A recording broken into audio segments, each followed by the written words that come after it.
Alright, so we're going back to the box. We got the gun, we got the tape, got our gloves, got our tooling knife, got a cone. We're going to put the other two cones aside. We don't need those right now. And then the squirt bottle. Okay.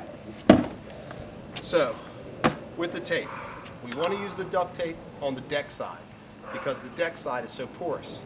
Normally you've got stamped concrete, exposed aggregate, regular concrete.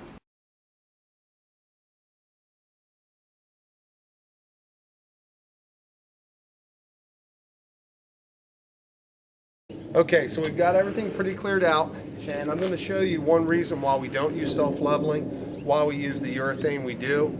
It's because we've got an area over here that's, on older pools, it's kind of typical. You've got an area where the deck, the concrete, actually settled on us. And like I said, this pool is probably 30, 40 years old. It's already been remodeled once. And we can actually tool up to try to match that unevenness, and I'll show you right over here if we take a look.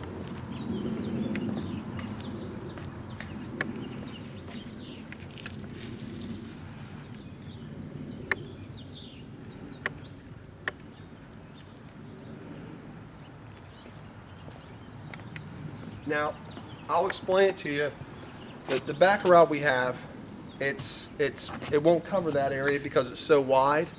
So I'm going to show you how to use this backer rod to make it wide enough. We're actually going to double it up, and I'll show you that as far as packing goes, how we're going to pack it. The 3/4 of the pool looks really good. It's that one back side, it fell, it got separated. Now it's actually pretty wide. We've got 113 linear feet.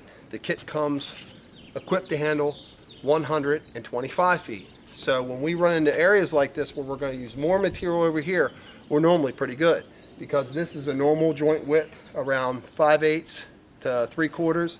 Over there we've got about 1.25 inches, so we can use the extra material we're going to have from this side to put it over to that side.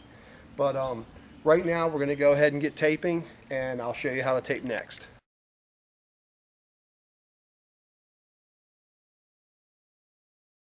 Okay, so this is where I put on my gloves.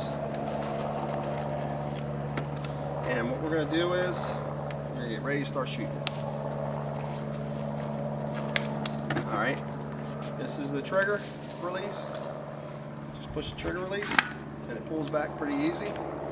Go in your box, grab your caulk gun, your caulk, and it slides right down in. And you're going to push it up to where it's just showing. A lot of people will try to cut all the way around and take the piece off. Oh, there's a lot better way. You just stab it.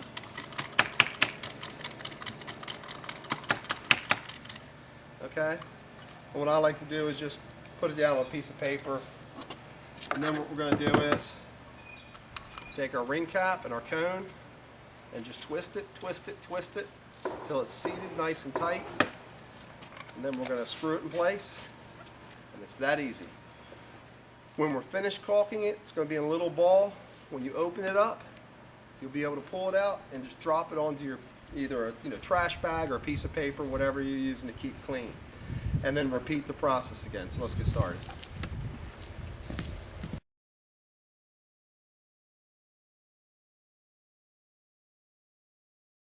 Alright, so we've done this smaller area that's easy joint. Now we've come around to a difficult joint. It's wide, it's out of level, and I'm going to show you what to do with this tool. So instead of going shallow on the small joints, flush on the big joints. I'm going to show you what I mean. We're going to hold it, still going to put a lot of pressure on it, but try to get it flat. And then we're going to go straight on through like this. If you see air pockets in there, or not air pockets, but where it's not sealed, you're going to have to come back the other direction. And then come back.